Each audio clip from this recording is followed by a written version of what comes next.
Claiming that stories can elevate bad games is akin to claiming that type fonts can elevate bad pieces of literature. It's a misunderstanding of the medium promoted by media critics and influencer types who exhibit poor levels of mechanical comprehension. These people are analogous to a first grader attempting to critique Bertrand Russell's Problems of Philosophy, and by some twist of fate, these are the very same people who have been tasked with shaping the industry's future. The standards most echoed in general gaming discussions is political in nature, where game quality is usually evaluated based upon a work's adherence to the tenets of cultural Marxism, or as we have colloquially dubbed it, wokeness. This also works in the inverse, where those who outright reject wokeness assess games primarily by how much they align or stray from the tenets of cultural Marxism. For example, if you were to ask both sides of this conflict their thoughts on the original Last of Us, they'd largely agree that it was quote-unquote one of the greatest games of all time. Yes, I know, they have terrible taste. If you want to hear my further thoughts on this, you can watch this video here. Further, if you were to ask their thoughts on The Last of Us 2, one side would reiterate that it's one of the greatest games ever made, while the other would claim that it is one of the worst games ever made. So what is the cause of such a large discrepancy? My longtime viewers won't enjoy hearing this, but angry lesbians and roided up supermams notwithstanding, The Last of Us 2 is everything that a fan of the original could ask for, featuring far more intricate level design, dynamic enemy encounters, and expanded combat mechanics.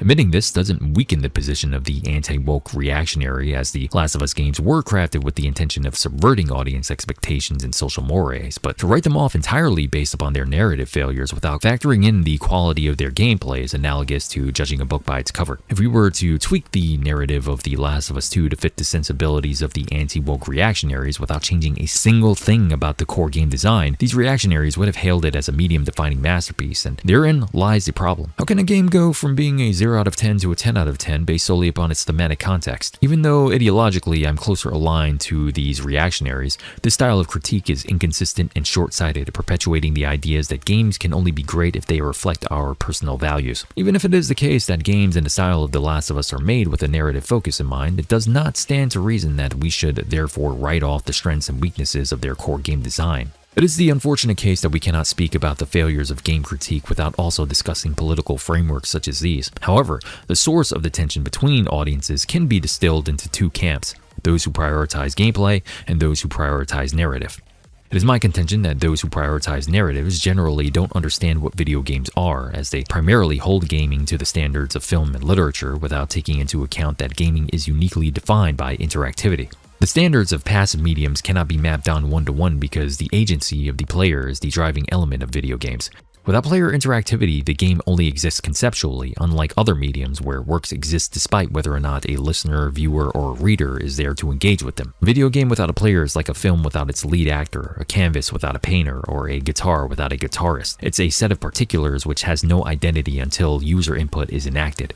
Games which emphasize narrative often do so to cater to the sensibilities of the lowest common denominator, hence the reason that uniformity has become commonplace amongst the AAA space. Have you ever wondered why most AAA games play almost exactly the same, featuring highly scripted set pieces, crafting, light RPG mechanics, over-the-shoulder cameras, bland yet highly detailed character models, ugly art design, incredibly shallow and monotonous gameplay, with a tinge of open-world checklists wrapped in a story that's so melodramatic, terribly paced, and self-indulgent that even the Lifetime network would be embarrassed to air it?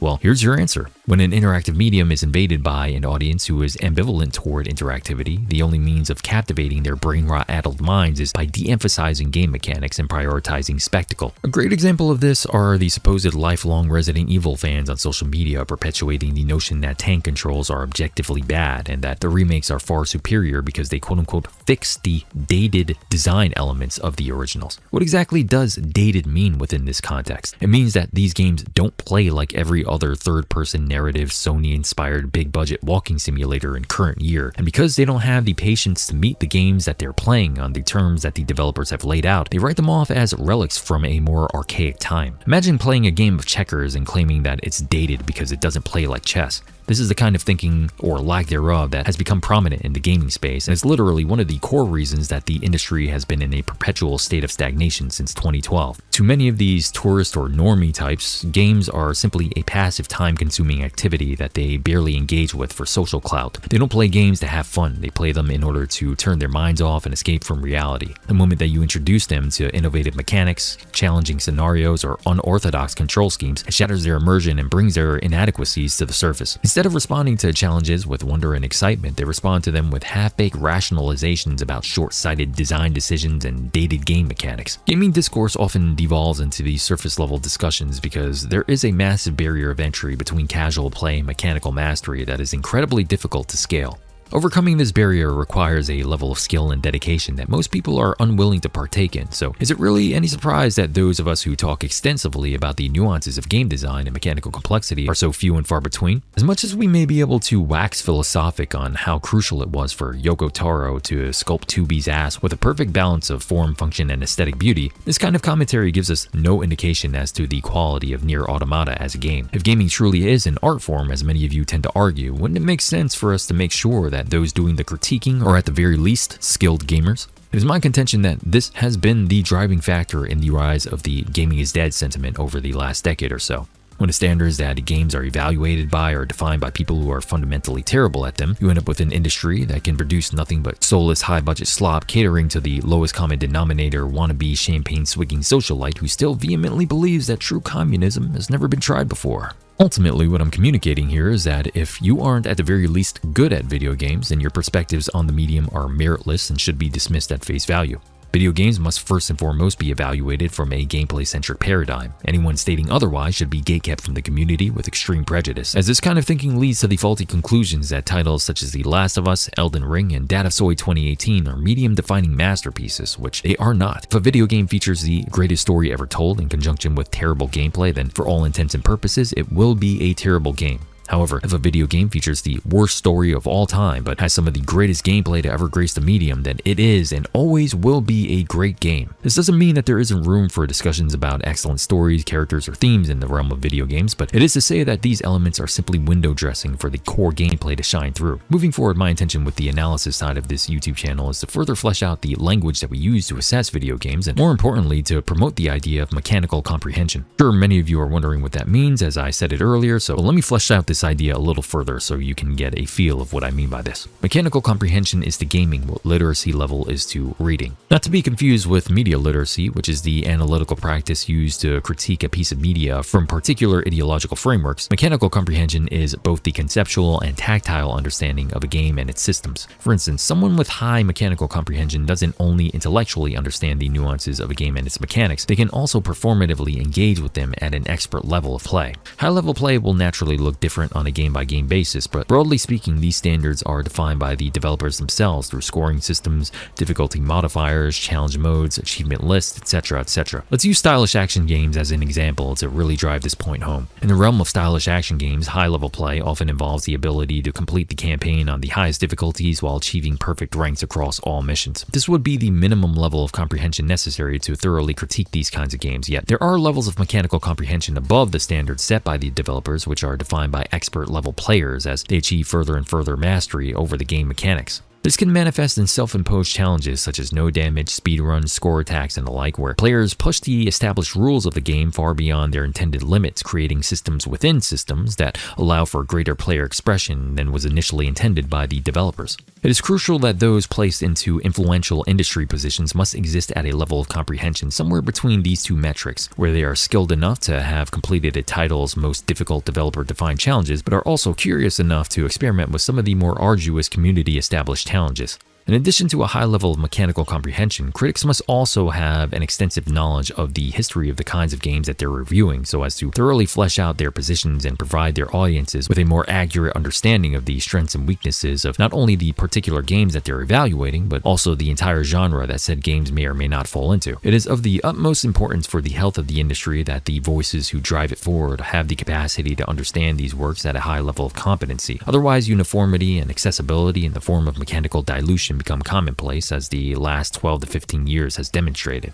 Paradoxically, the rise of these incompetent media literacy types can be traced back to the gaming industry's obsession with proving that games are a viable art form. This unwavering, desperate need for gamers to garner a sense of validation from the eyes of the intelligentsia has sucked the soul out of what was once a medium where innovation, experimentation, and meritocracy reigned supreme. Nevertheless, whenever you ask them to define the artistry of video games, they always end up pointing to everything outside of the core gameplay, which should give you an indication as to the true answer to this question. consumption. This is the reason that games that are heralded for their artistic qualities tend to be titles that most effectively replicate film and literature whilst completely ignoring player agency, interactivity, and mechanical complexity. I find it incredibly poetic that the industry's obsession with catering to these tourists has both literally and figuratively bankrupted them. The budgets of most AAA games has inflated to a level that cannot be sustained in the long run, and has led to nothing but broken, half-finished, and disappointing titles that can barely keep anyone's attention outside of a single news cycle. When devs are placing all of their efforts into realistically rendering the reflections of your lead-strewn character's rainbow-colored pubic hairs, then you shouldn't be surprised when the overall experience turns out to be a buggy mess that can barely hold itself together. If developers were to once again focus on creating fun, engaging, and replayable video games, instead of focusing on creating realistically rendered, mind-numbing, and automated walking simulators, budgets won't need to be as inflated, teams won't need to be as massive, development time won't need to be as protracted, and games won't need to sell 4 bajillion copies in order to break even.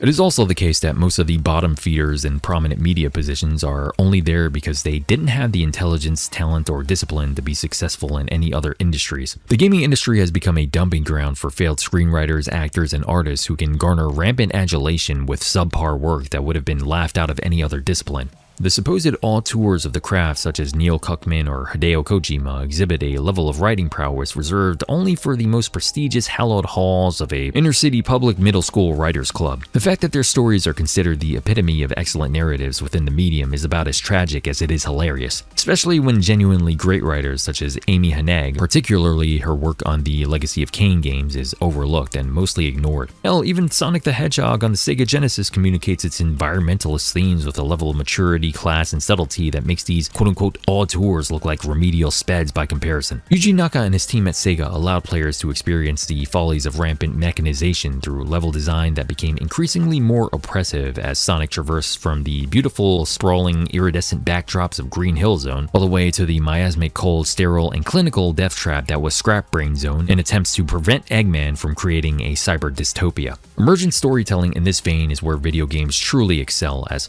player agency coalesces with developer intentionality through interactivity, producing an experience that no other medium can possibly provide. It really is elegant in its simplicity, but I'm getting a little too ahead of myself, as we'll be covering this topic in full in a separate video. So let's finally wrap this up with a little confession. For a long while there, I sat on the sidelines waiting to see if gamers would more broadly push against the faulty notion that story-centric game design is the only way for video games to be viewed as a serious medium, but unfortunately, no one answered the call. I suppose it's clear at this point that if I want things done right, then I'm gonna have to do them myself, hence my triumphant return to the world of content creation. I'm sure that many of you have dearly missed me. As I outlined at the outset, the standard for gaming is and always will be that gameplay is king. If you're evaluating games by any other metric, then you are objectively wrong, and are doing something akin to judging the game of football by the jerseys that the players wear. You know not what you do, but no worries, that's where I come in, as your lifeline in your most desperate time of need. Hope you appreciate it. This medium deserves a better class of content creator, and through the community that I cultivate on this channel, I intend to provide exactly that.